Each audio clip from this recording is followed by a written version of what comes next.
Howdy everybody, Steve here, KM9G. Today I have a tool I want to share with you, Meshtastic fans, all y'all Meshtastic brothers out there, and sisters too. This thing is going to make it really easy for you to configure RAKWireless devices to do things that you want to do. In a previous video, I'll link it at the end so you can see it when we get down that far, because it's also going to be pretty useful.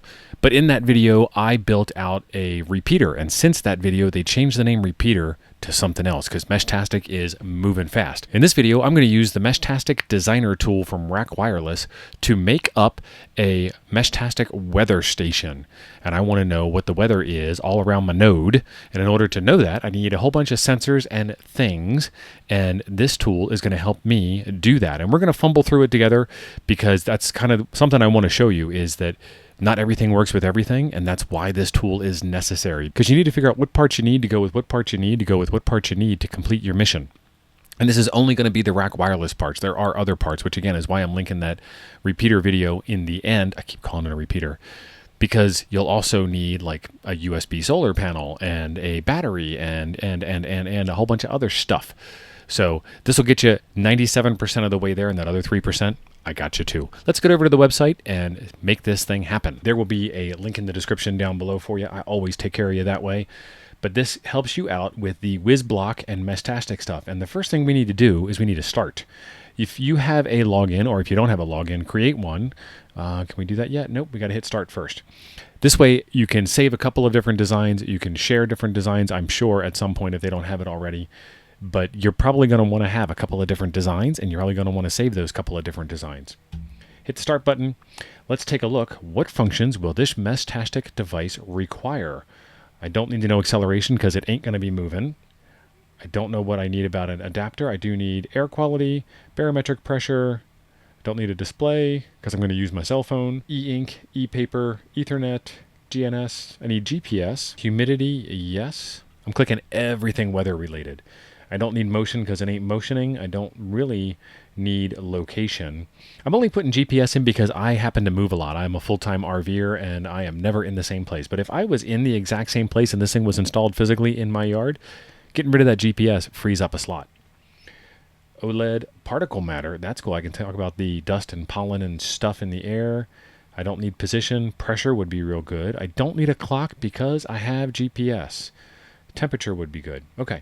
And it looks like there's only one page currently, but this little dot down here would maybe be 2 dots, one bright and one. Oh no, there is 2 dots. It's so dark I can't see it on my screen. Ah, okay, that's just the next page. Never mind. I was going to say there might be more things to pick. So let's go. Hit next. Okay. It gives you the ability to pick your region. You can't pick it off the map, but I'm sure they'll update that soon enough. Let's see. It already has United States picked. I'm going to stick with United States, 900 megahertz. I'm going to hit configure. Look at all these countries that are in here. Ooh, boy. It's a whole lot of countries. All right, hit configure. All right, so I need a base to put all these modules on. And I am going to be a cheapskate, and I'm going to pick the mini baseboard because it saves me $1 over the base baseboard. So I have picked that. And you can see a spinner up here in the left, so be patient. And there is a blue bar that goes across the top, but it ain't moving. Mini baseboard.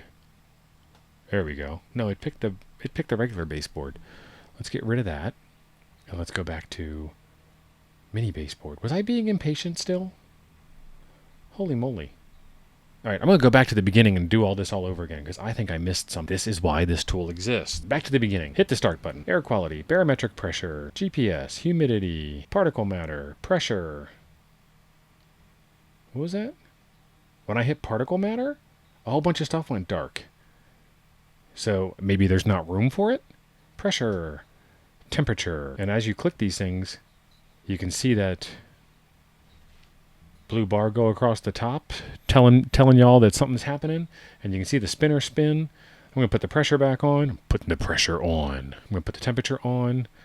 Double check. It all looks good. I'm going to hit next. I still want United States, 900 megahertz. I'm going to hit configure. And now I'm just going to be patient because I can see that blue bar moving. They might need something a little more in your face because I think this is what I did. I think I screwed up by being impatient and trying to pick a base. And it had already picked the base for me. Still thinking. That little blue bar is almost at the end. Oh, there it is. Oh, it did the thing. I like it. Okay, so we got the regular baseboard for $9.99. We have the 2040 core for $9.95. And this has got the Raspberry Pi 2040 on it, which is why it's called the RP 2040 core. So it's trying to tell me that this is the better choice core between the two cores that are available, which the other one would be the NRF 52840, which is the one I picked for the other repeater project that I did. Environmental sensor, GNS, and barometric pressure. And remember I had temperature and humidity and a bunch of other stuff. So let's go and take a look at that real quick. There's the environment sensor, and you see this little pop-out link here. That's for documentation. Normally I don't read documentation, but I want to prove a point here. I'm going to click on that. It's going to take me right to the documentation for the environment sensor. And the environment sensor reads temperature, it reads humidity, it reads pressure, and it reads gas. And those are all the things that I wanted, including gas, which isn't something I wanted, but it includes gas is what I was trying to say. So now I'm going to know the barometric pressure, I'm going to know the humidity, and I'm going to know the temperature. So I don't need a separate humidity sensor, and I don't need a separate temperature sensor. So it's all rolled into one. Let's get back over here and see what we can see. So there is my environment sensor, and if I move around over here, I clicked on it on the left side, and it highlighted it in the middle there. There's the core. I clicked on that on the left side, and it gives me more information over there. This has USB-C for its connector.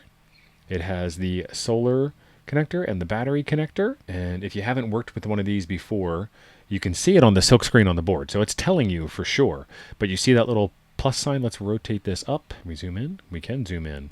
However, if I zoom in, I can't slide it down. Anyway, so there's solar positive and there's battery positive, and that means that pin 1 is battery positive and pin 2 is solar positive. And if that gets you, that's going to get you hard because you're going to plug one of those things in backwards. Anyway, there is my RP2040 module. There's my environment module. Let's drag this thing around until we can get it to turn over and see the underside, the soft white underbelly, or the soft blue underbelly.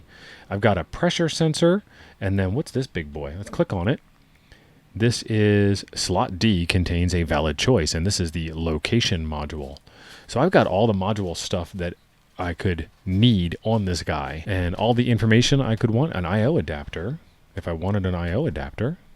I don't need an I/O adapter. This is the I/O slot they're talking about, this empty WizBlock I/O slot. So the I/O adapter would go into the I/O slot, and then you could put stuff on there that you have now adapted it to, but I don't need all that. So this configuration for a weather station is $58.44. So I can hit purchase and then place order, but that's naked. I don't know that I want it naked. Let's keep going.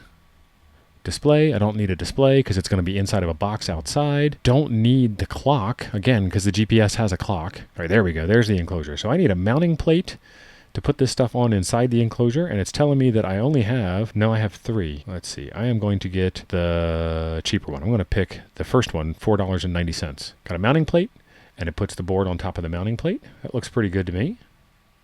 Nice. Let's look at cases, and it now has grayed out the gray case, and it leaves in this case. So I'm going to pick, oh, it's a $25 one, so I'm saving some money.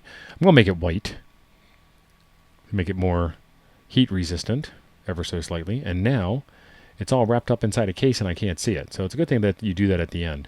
Okay, so now we're at $88.34 after the mounting plate and the case.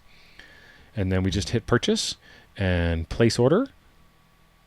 Preparing your order, sit tight. See, this is more in your face than that thin blue line across the top.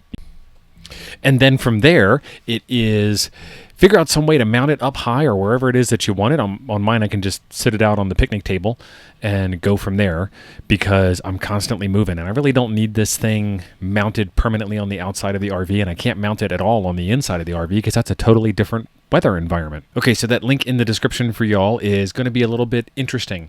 I've got a 3% discount for you for clicking that link, but you can't go directly to the designer. You have to go to the link in the description, which is then going to set that 3% discount cookie for you, and then you have to find the Meshtastic designer on the website, and it's a mess. So I'm going to show you how to do that real quick. After you click the link, you get to the regular homepage for RAKWireless.